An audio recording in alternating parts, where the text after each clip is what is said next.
السلام علیکم ورحمۃ اللہ وبرکاتہ. ان الحمد للہ نحمده ونستعینه ونستغفره ونؤمن به ونتوکل علیہ ونعوذ باللہ من شرور انفسنا ومن سیئات اعمالنا من يهده الله فلا مضل له ومن يضلل فلا هادي له واشهد ان لا اله الا الله وحده لا شريك له واشهد ان نبينا محمدا عبده ورسوله ارسله الله بالحق بشيرا ونذيرا. فأعوذ بالله من الشيطان الرجيم. يا أيها الذين آمنوا اتقوا الله حق تقاته ولا تموتن إلا وأنتم مسلمون. يا أيها الناس اتقوا ربكم الذي خلقكم من نفس واحدة وخلق منها زوجها وبث منهما رجالا كثيرا ونساء واتقوا الله الذي تساءلون به والأرحام إن الله كان عليكم رقيبا. يا أيها الذين آمنوا اتقوا الله وقولوا قولا سديدا يصلح لكم أعمالكم ويغفر لكم ذنوبكم ومن يطع الله ورسوله فقد فاز فوزا عظيما.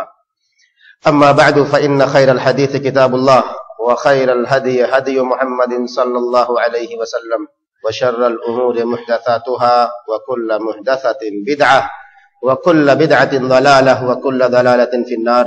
فأعوذ بالله من الشيطان الرجيم. ومن يطع الله ورسوله يدخله جنات تجري من تحتها الأنهار خالدين فيها وذلك الفوز العظيم. ومن يعص الله ورسوله ويتعد حدوده يدخله نارا خالدا فيها وله عذاب مهين. وثبت عن النبي صلى الله عليه وسلم أنه قال: ألا وإنه سيجاء برجال من أمتي فيؤخذ بهم ذات الشمال فأقول يا رب أصحابي فيقال إنك لا تدري ما أحدثوا بعدك. تمام قسم کی تعریفیں، بڑائی و کبریائی، حمد و ثنا اللہ رب العالمین کے لیے جو ہم سب کا خالق و مالک ہے، ہمارا حاکم و رازق، ہمارا داتا اور پالنہار ہے. اس کے بعد بے شمار درود و سلام نازل ہوں اللہ کی جانب سے بھیجے گئے تمام نبیوں اور رسولوں پر، بالخصوص ہمارے آخری نبی احمد مجتبی محمد مصطفیٰ صلی اللہ تعالی علیہ وآلہ وسلم پر، آپ کی آل و اولاد، آپ کے صحابہ اور قیامت تک صحیح طور پر آپ کی اتباع اور پیروی کرنے والوں پر. قابل قدر حاضرین، نوجوانوں، بزرگوں، پیارے بچوں اور قوم و ملت کی قابل صد احترام ماؤں اور بہنوں، ایک آیت اور ایک حدیث خطبہ حاجہ کے بعد میں نے آپ کے سامنے رکھی. آئیے سرسری طور پر اس کا ترجمہ آپ کے سامنے رکھوں اور موضوع سے متعلق چند ایک احادیث اور پیش کروں. اللہ رب العالمین نے قرآن مقدس میں ارشاد فرمایا: وَمَن يُطِعِ اللَّهَ وَرَسُولَهُ يُدْخِلْهُ جَنَّاتٍ تَجْرِي مِن تَحْتِهَا الْأَنْهَارُ. جو شخص اللہ رب العالمین کی اطاعت کرے گا اور اس کے رسول کی اطاعت کرے گا، ایسے شخص کو ایسی جنتوں میں داخل کیا جائے گا جس کے نیچے سے نہریں بہ رہی ہوں گی، جس کے نیچے سے نہریں بہ رہی ہوں گی اور وہ ہمیشہ ہمیش اس میں رہے گا. وَذَلِكَ الْفَوْزُ الْعَظِيمُ. اور یہ سب سے بڑی کامیابی ہے یا یہ بہت بڑی کامیابی ہے. وَمَن يَعْصِ اللَّهَ وَرَسُولَهُ وَيَتَعَدَّ حُدُودَهُ. اور جو آدمی اللہ اور اس کے رسول کی نافرمانی کرے گا اور ان کے بتائے ہوئے حدود سے آگے بڑھے گا، يُدْخِلْهُ نَارًا. ایسے شخص کو جہنم میں داخل کیا جائے گا. وَلَهُ عَذَابٌ مُهِينٌ. اور ایسے آدمی کے لیے دردناک عذاب ہے. اس کے بعد ایک حدیث میں نے آپ کے سامنے رکھی. اللہ کے نبی محمد الرسول اللہ صلی اللہ علیہ وسلم کی روایت، عبداللہ ابن عباس رضی اللہ تعالی عنہما کی یہ روایت، جسے صحیح بخاری اور صحیح مسلم میں موجود ہے جو روایت، اور ان دونوں شیخین نے اسے روایت کی ہے. بیان کرتے ہیں کہ اللہ کے نبی محمد الرسول اللہ صلی اللہ علیہ وآلہ وسلم نے ارشاد فرمایا: الا وانہ سیجاء برجال من امتی. ہوشیار، خبردار، میری امت کے کچھ لوگوں کو لایا جائے گا. فیؤخذ بہم ذات الشمال. ان کو لا کر کے بائیں جانب کھڑا کر دیا جائے گا. فاقول تو میں کہوں گا یا رب اصحابی، اے میرے رب یہ میرے صحابہ ہیں، میرے ساتھی ہیں، میرے لوگ ہیں، میرے اپنے ہیں جنہیں میں جانتا ہوں، میرے اپنوں میں سے ہیں، میری امت کے لوگ ہیں۔ اللہ کے نبی صلی اللہ علیہ وسلم ان لوگوں کے بارے میں کہیں گے۔ فیقال، تو جواب ملے گا نبی صلی اللہ علیہ وسلم کو، انک لا تدری ما احدثوا بعدک، محمد صلی اللہ علیہ وسلم تمہیں نہیں پتا کہ تمہارے بعد ان لوگوں نے کون سی چیزیں دین میں نئی ایجاد کی تھیں، یعنی کن بدعتوں کو انہوں نے رواج دیا تھا۔ ان دونوں حدیثوں کے بیان، اس حدیث اور پہلے آیت کو بیان کرنے کے بعد آئیے دیکھتے ہیں آج کے اس درس کا موضوع کیا ہے۔ میں سمجھتا ہوں اتنا تو واضح ہو چکا ہوگا کہ جو آدمی اللہ اور اس کے رسول کی اتباع یا اطاعت کرے گا وہ جنت میں جائے گا، جو ان کی نافرمانی کرے گا، ان کے حدود سے روگردانی کرے گا، آگے نکلے گا تو یقیناً وہ جہنم میں جائے گا، اور ایسے لوگ جو بدعت میں گرفتار ہیں وہ جہنم میں داخل کیے جائیں گے۔ اللہ کے نبی صلی اللہ علیہ وسلم بھی انہیں بچا نہیں سکیں گے۔ اس سے واضح ہوا کہ سنت اور بدعت اسلام میں ان دونوں کا مقام، ان دونوں کا مرتبہ، اور ایک مسلمان جو کلمہ توحید کا اقرار کرنے والا ہو اس کے لیے اس کے بارے میں جاننا کتنا اہم ہے۔ صرف اتباع کی بنیاد پر، صرف پیروی کی بنیاد پر اور صرف نافرمانی اور روگردانی کی بنیاد پر انسان اگر جنت اور جہنم کے کٹگرے میں کھڑا ہو جائے تو یقیناً اس کی معرفت ضروری ہے کہ سنت کہتے کسے ہیں، بدعت کسے کہتے ہیں، دین میں بدعت ایجاد کرنا کتنا نقصان دہ ہے ایک مسلمان کے لیے، اور دین میں سنت پر چلنا، اس کی پاسداری کرنا، اس پر عمل کرنا کتنا لائق اجر و ثواب ہے۔ انشاءاللہ اس کی تفصیل آپ کے سامنے میں بیان کرنے کی کوشش کروں گا۔ اللہ رب العالمین نے ایک ایسا نبی ہمیں عطا کیا جو ہمیں میں سے ہمارا ہے، اپنا ہے، ہماری جیسی گفتگو کرتا ہے، ہمیں جیسا اٹھتا بیٹھتا ہے، چلتا پھرتا ہے، ہم جیسی شادیاں بھی کیا ہے، اس کے بچے بھی ویسے ہی ہیں۔ انسان کے تمام پہلوؤں سے لبریز وہ نبی جو اللہ رب العالمین نے ہمیں اور آپ کو عطا کیا، اس نبی کے بارے میں اللہ رب العالمین نے فرمایا لقد من اللہ علی المؤمنین اذ بعث فیہم رسولا، ایمان والوں کے اوپر اللہ رب العالمین نے یہ احسان کیا جب انہی میں سے ایک نبی ان کو عطا کیا، ایک نبی مبعوث کیا جو انہی میں سے ان کا اپنا ہے۔ یتلو علیہم آیاتہ ویعلمہم الکتاب والحکمہ، اور وہ نبی ان لوگوں پر یعنی آپس میں لوگوں پر اللہ کی آیتوں کی تلاوت کرتا ہے اور قرآن و سنت کی تعلیم دیتا ہے، انہیں سکھاتا ہے، مکمل طریقے سے جانکاری عطا کرتا ہے۔ وَإِن كَانُوا مِن قَبْلُ لَفِي ضَلَالٍ مُبِينٍ، گرچہ اس نبی کی آمد سے پہلے لوگ کھلی ہوئی گمراہی میں تھے۔ حالت عرب کو اگر جانا جائے اور تاریخ کا اگر مطالعہ کیا جائے تو ہم میں سے ہر مسلمان یہ جانتا ہے اور سمجھتا ہے کہ نبی کی بعثت سے پہلے جن برائیوں میں دنیا والے گھرے ہوئے تھے یا ڈوبے ہوئے تھے وہ ہمیں معلوم ہے۔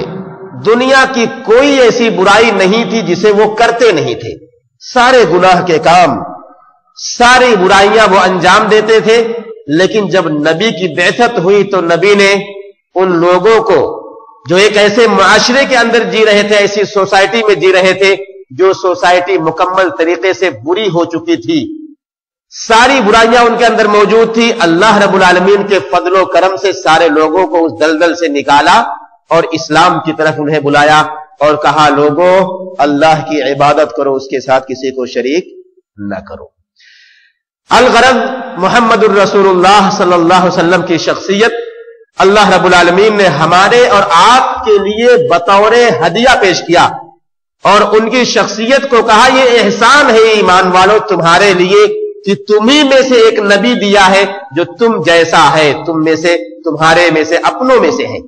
ظاہر ہے یہاں پہ ایک سوال پیدا ہوتا ہے، اگر اجانب کے بیچ میں ایک عربی آ جائے، عربی میں گفتگو کرنے لگ جائے تو اجنبی اس کو عجیب سی فیلنگ لاتے ہیں اپنے اندر کہ یہ کون ہے جو ہم میں آیا ہے لیکن ہماری زبان میں گفتگو نہیں کرتا، ہمارا ماحول اس سے بالکل الگ ہے، ہم اس کو پہچانتے نہیں، جانتے نہیں، تو یہ عجیب سا لگے گا۔ لیکن محمد الرسول اللہ صلی اللہ علیہ وسلم جیسا نبی اس امت کو دیا، عرب والوں کو دیا جو ان کی اپنی زبان بولتا ہے، ان کے اپنے احساسات کے بارے میں گفتگو کرتا ہے، ان کی نظریات کو لا کر کے سامنے بات رکھتا ہے اور ان کے ہر جوانب سے ان کی تائید کرتا ہے، قرآن و سنت کی تعلیم دے کر انہیں سمجھاتا ہے، یہ نبی اللہ رب العالمین نے انہی میں سے انہیں عطا کیا، بطور احسان اللہ رب العالمین نے اس کا تذکرہ قرآن مقدس میں کیا۔ اب یہ نبی اگر ہمیں ملا تو اس نبی کے ملنے کے بعد اس کی اتباع یا اس کی پیروی کو واجب کر دیا گیا۔ امت کے ہر فرد پر جس نے بھی کلمہ توحید کا اقرار کیا، اپنی زبان سے محمد الرسول اللہ صلی اللہ علیہ وسلم کے نبی ہونے کی صداقت کو قبول کیا، اللہ رب العالمین کی وحدانیت کو قبول کیا، تو لوگوں کے اوپر یہ لازم کر دیا، اے لوگوں اپنے نبی کی اتباع کرو، ان کی پیروی کرو، ان کی سنتوں پر عمل کرو، اس سے روگردانی نہ کرو، اس لیے کہ ان کی سنتوں سے روگردانی کرنا یہ تمہارے لیے جہنم کا سبب بھی بن سکتا ہے، نجات کا کبھی ذریعہ نہیں ہو سکتا، جنت سے دوری اور جہنم میں داخلے کا سبب بھی ہو سکتا ہے۔ اللہ کے نبی محمد الرسول اللہ صلی اللہ علیہ وسلم کی روایت لیجئے، کہتے ہیں اوصیکم ونفسی بتقوی اللہ عز وجل، اوصیکم ونفسی بتقوی اللہ والسمع والطاعہ، کہتے ہیں اے لوگوں میں تمہیں اور اپنے آپ کو اللہ رب العالمین اور اس کے اللہ رب العالمین کے تقوی کی وصیت کرتا ہوں، اور ساتھ ہی ساتھ سمع و طاعت کی وصیت کرتا ہوں، سننا اور اطاعت کرنا اس کی بھی وصیت کرتا ہوں۔ وَإِنْ عَبْدًا حَبْشِيًّا، گرچہ تمہارے اوپر کوئی حبشی بندہ ہی کیوں نہ حاکم ہو جائے یا بنا دیا جائے، اس کی بھی اطاعت، اس کی بھی پیروی تمہارے اوپر لازم ہے، اس پر خروج نہیں کر سکتے، اس کے خلاف نہیں کھڑے ہو سکتے۔ یہ پورا مسئلہ ہے کہ حاکم وقت پر خروج کرنا اسلام میں جائز ہے یا نہیں جائز ہے، اور یہ اہل سنت والجماعت کے عقیدے میں داخل ہے کہ حاکم وقت پر خروج کرنا اسلام کے اندر قطعا جائز نہیں ہے۔ وَإِن تَأَمَّرَ عَلَيْكُمْ عَبْدٌ حَبْشِيٌّ، دوسری روایت کے الفاظ ہے گرچہ تمہارے اوپر کوئی حبشی غلام ہی کیوں نہ آ کر بیٹھ جائے اور حاکم بن جائے یا اسے حاکم بنا دیا جائے، اس کے باوجود اس کے خلاف خروج کرنا اسلام میں جائز نہیں، اس کی سمع و اطاعت، اس کی باتوں کو سننا اور اس کے مطابق عمل کرنا، جس چیز کا وہ حکم دے فرمان صادر کرے، اگر قرآن و سنت کے خلاف نہیں ہے تو اس کی پیروی کرنا واجب ہے۔ اللہ کے نبی صلی اللہ علیہ وسلم کہتے ہیں فَإِنَّهُ مَن يَعِشْ مِنْكُمْ فَسَيَرَى اخْتِلَافًا كَثِيرًا، اصل جو نقطہ ہے وہ ادھر ہے، کیا کہا کہ بے شک تم میں سے جو شخص زندہ رہے گا میرے بعد زندہ رہے گا، اور یہ روایت بہت ہی مشہور ہے، میرے بعد جو شخص زندہ رہے گا فَسَيَرَى اخْتِلَافًا كَثِيرًا، وہ بہت سارے اختلافات دیکھے گا، امت کے اندر بہت سارے اختلاف دیکھے گا۔ فَعَلَيْكُمْ بِسُنَّتِي وَسُنَّةِ الْخُلَفَاءِ الرَّاشِدِينَ الْمَهْدِيِّينَ تَمَسَّكُوا بِهَا وَعَضُّوا عَلَيْهَا بِالنَّوَاجِذِ وَإِيَّاكُمْ وَمُحْدَثَاتِ الْأُمُورِ فَإِنَّ كُلَّ مُحْدَثَةٍ بِدْعَةٍ وَكُلَّ بِدْعَةٍ ضَلَالَةٍ وَفِي رِوَايَةٍ وَكُلَّ ضَلَالَةٍ فِي النَّارِ۔ اللہ کے نبی صلی اللہ علیہ وسلم آگے بیان کرتے ہیں کہ جو شخص میرے بعد زندہ رہے گا وہ عن قریب امت کے اندر بہت سارے اختلافات دیکھے گا، ایسے موقع پر اختلافات کا حل یہ ہے کہ اے لوگوں میری سنت کو لازم پکڑنا اور خلفائے راشدین کی سنت کو لازم پکڑنا، اور ان کی سنتوں کو اپنی دانت کی داڑھ سے، دانت کے آخری حصے سے مضبوطی سے پکڑے رہنا۔ کنایا، عبارت دیکھیے اللہ کے نبی صلی اللہ علیہ وسلم کی، کنایا کیا ہے؟ مضبوطی سے پکڑنا، دانت کا آخری حصہ، کبھی اگر اس کا ڈھکن کھولنا ہو اور نہ کھل رہا ہو، آپ کبھی دانت کے آگے کے حصے سے نہیں کھولیں گے، اس کو کہاں لے جائیں گے؟ اس کو آخری حصے پر لے جائیں گے اور مضبوطی سے اس کو کھولنے کی کوشش کریں گے۔ اللہ کے نبی صلی اللہ علیہ وسلم نے کہا سنتوں کو یہاں سے مضبوطی سے پکڑے رہنا، اس کے اندر کوتاہی نہیں ہونی چاہیے، مضبوطی سے تھامے رہنا۔ اور آگے فرمایا تمسکوا بها وعضوا علیہا بالنواجذ وإیاکم، دو ٹکڑے،